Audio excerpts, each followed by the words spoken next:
Hey, Saretsky here. As always, Canadian real estate market update, particular focus on Vancouver. If you're getting sort of value entertainment out of these videos, I'll ask you to thumbs up and subscribe. Questions, comments, put those below.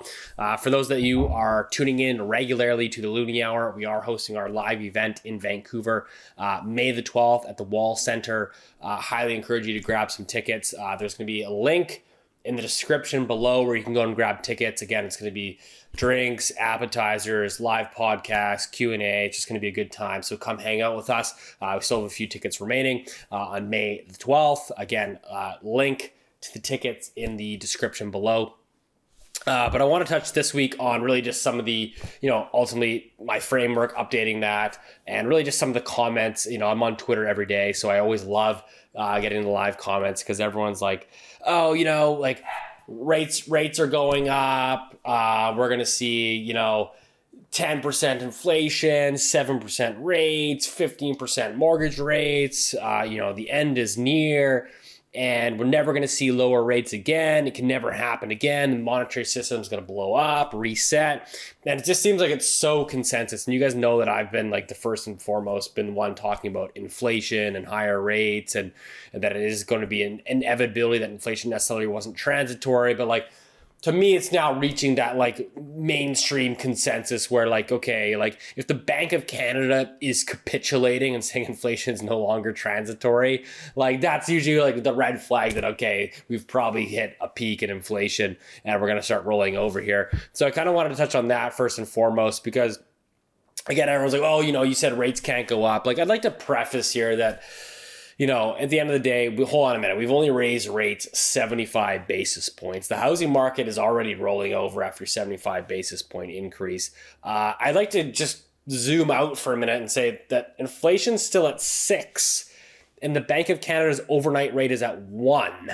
So you've got a negative, actually the inflation's basically at 7. So you got inflation at 7.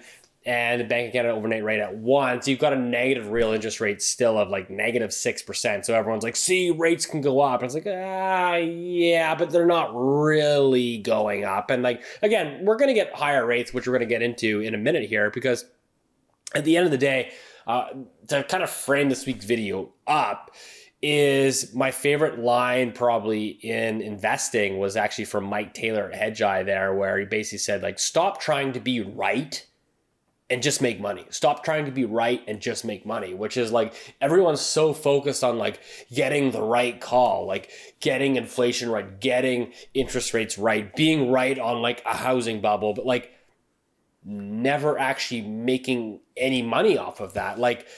Okay, great. If your real view is rates are going to 10%, make money off of that then.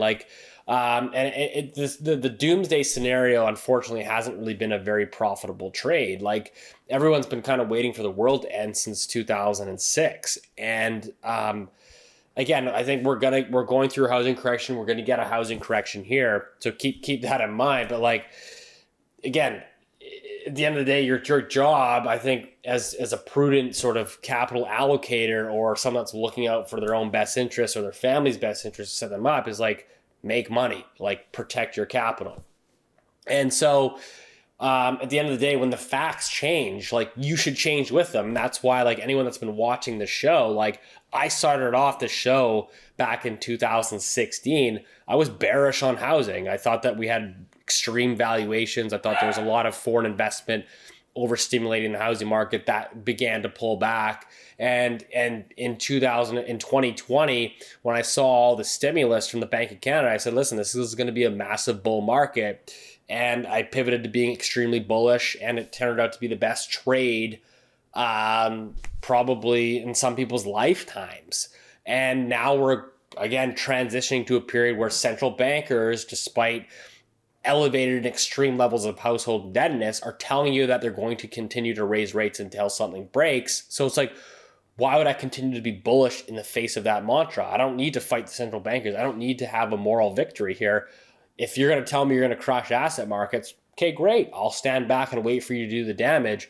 And so now that's why we've now pivoted on the bearish side. So again, don't be right, just make money is ultimately the theme of this. Let's actually, talk about, again, Tiff Macklem, Bank of Canada. They're historically wrong. Central bankers are not your friends. But at the end of the day, they will give you the signals of when to speculate and when to pull back. And so I want to kind of clip to this Tiff Macklem recent interview just out this week. God bless Tiff Macklem. Clip it in right here. I ask this next question with the utmost respect because I'm going to quote you from July of 2020. Probably you know the quote. If you've got a mortgage or if you're considering a major purchase, or you're a business and you're considering making an investment, you can be confident rates will be low for a long time. Do you regret saying that? Actually, I don't, Howard. I think that was part of our exceptional monetary policy stimulus. We lowered interest rates as low as they could go to the quarter of 1%. And it was important to signal Canadians, look, we're in the deepest recession that we've ever had. Interest rates are going to be low for a considerable period, and they were very low. We stayed at that effective lower bound for almost 2 years. And that was an important part of actually getting this strong recovery that we've had. So again, the interviewer basically asked, hey, do you have any sort of apologies basically for, you told Canadians to go, feet first into the housing market. You'll remember at this time of the speech, right? This is when I got uber bullish on the housing market. It's like, this guy gave you the green light to speculate. Like, again, if you're bearish on housing in the third quarter of 2020, what were you doing? He gave you the green light to go and speculate. There was no necessary evil to fight that war other than having some sort of moral victory or moral compass that you felt it was wrong. But at the end of the day, it's not about what you think is right or wrong to do. It's just how you're going to make money off of it. So he gave you the green light to go and speculate. And so you had this massive bull market. Now, per the Bank of Canada's monetary policy report, when he came out with that speech, they said in that speech, we are going to leave rates at zero. They're going to leave rates at zero until the end of 2023. So again, that was your green light to speculate. He will leave rates at zero until 2023. Obviously, that didn't pan out, but he still gave you enough forward guidance that housing ripped. And, he came out 6 months later saying, oh, don't worry, housing's just transitory. It's pent up demand. Wrong. He told you to speculate. And so prices went up. And so now, again, he's raising rates here in 2022. So they did tell you that they were going to hold them until 2023. Obviously, that did not come to pass. And so again, let's transition now. He's changed his tone. He's telling you what he's going to do, which is going to hike rates. Great. Transition. Pivot. And so that's what we're seeing already in the housing market. I can see demand. You will see in Greater Vancouver, for example, in April, you'll probably see home sales down 30 to 35% on a year-over-year basis, coming off of all-time record highs in last April. But you're going to see negative headlines. So headlines are already coming out and saying rates are going up. They're going to continue to go up. They're going to go up forever. This is the end of the low rate interest rate environment. And by the way, home sales are now down 35% year-over-year. Everybody panic. As an investor, I don't need to fight that mantra. Why would I need to fight that sentiment? So let the market play out. It's a time to basically be accumulating and building a cash position. There will be opportunities over the next 6 to 12 months as these higher rates ultimately play through. If they want to raise rates by another 50 basis points, which they're going to do in June, on top of all-time record high levels of private debt, not just household debt, but guess what? Corporate debt. And by the way, who employs you? Oh, your corporation is levered to the gills? Oh, so what's going to happen in the face of higher debt servicing payments? Oh, you're going to start laying people off? Oh, that's a shocker. And so what's going to happen is you'll probably start to see the labor market lagging indicator because just because your interest payments start going up, they don't instantly start firing people, but they will start to be a slower economy, housing sales slow down, the knock-on impact of that, higher debt servicing payments by over-levered corporations, aka will slowly trickle into job layoffs. So again, this is things as like an investor you don't need to fight. You basically just go with the central bankers at the end of the day. And that's kind of really ultimately how the thesis should be playing out, is like you should not be married to one view. It's like, again, if you were bearish on housing since 2015, I mean, again, you've missed a doubling in prices. I mean, even if you get a 20, 30, 40% sell off, like guess what? You left money on the table. So like it just, I'm trying to get people away from like emotion, because everyone's getting emotionally charged by, you know, the Bank of Canada and interest rates and government policy. Like, I think people that are watching this channel should ultimately be focused on preserving and building their capital, their net worth, setting up their families to move forward here. So that's kind of how I'm looking at the housing market.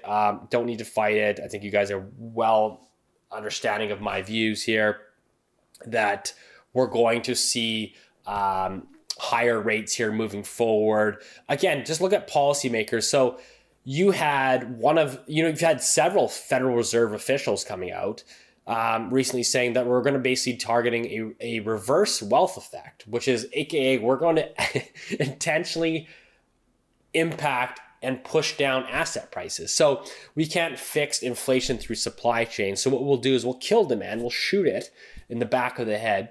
And by doing that, you know, the easiest way for them to do that is to basically just drop asset values, AKA the stock market, real estate, and eliminate this wealth effect. Because if you think about it, like if you just made $500,000 in housing equity over the past 18 months, that's technically like cash that's sitting there that has the optionality to refinance. So you can go buy a boat, go on vacation. So I think central bankers are looking at this saying, oh gosh, that's potentially a lot of pent up excess demand or cash that can be unleashed in the economy. So let's bring asset values down.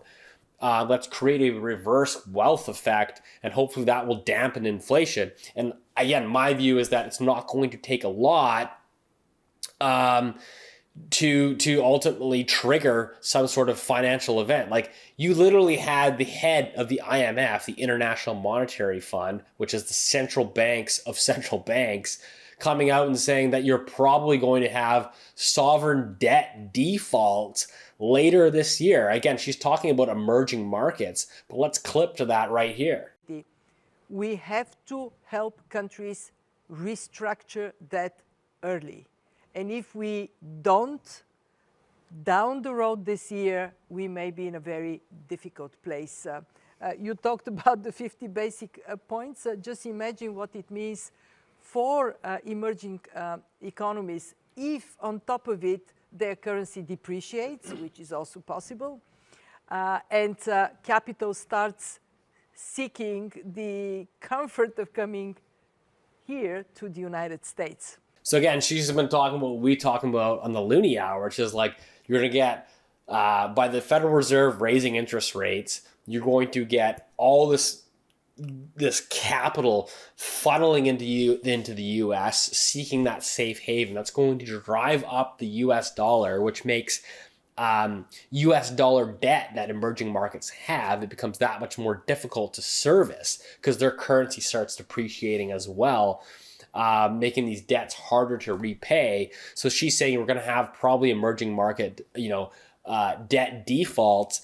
And basically, again, something will trigger some sort of financial event. Like anytime the Federal Reserve goes through a rate hiking cycle, like it always ends in a recession. It always ends in like some sort of like financial event. And like, again, look what's happening in the stock market. Look what's happening in crypto markets. Like, you have to be an idiot to be like, I'm going to like try to like fight the Fed because I've got this like moral compass. It's like, okay, great. Like everyone just step out of the way, build the cash, and wait for the opportunity, because at the end of the day, it's going to be ultimately, it's going to be the wealthier ones that have cash that are sitting on the sidelines that are going to be scooping up the opportunities and are going to be improving basically their financial situation at the end of the day. And it's going to be sort of the average typical person that has no idea who the Fed is or who Tiff Macklem is that gets run over.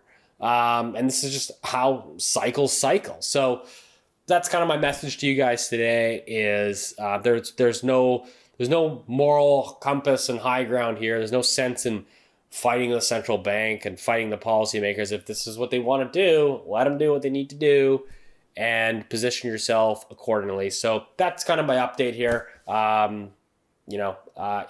the data changes, you should be changing your mind. And if you don't, you're just stubborn or you have an ego. So hope that helps, and see you next week.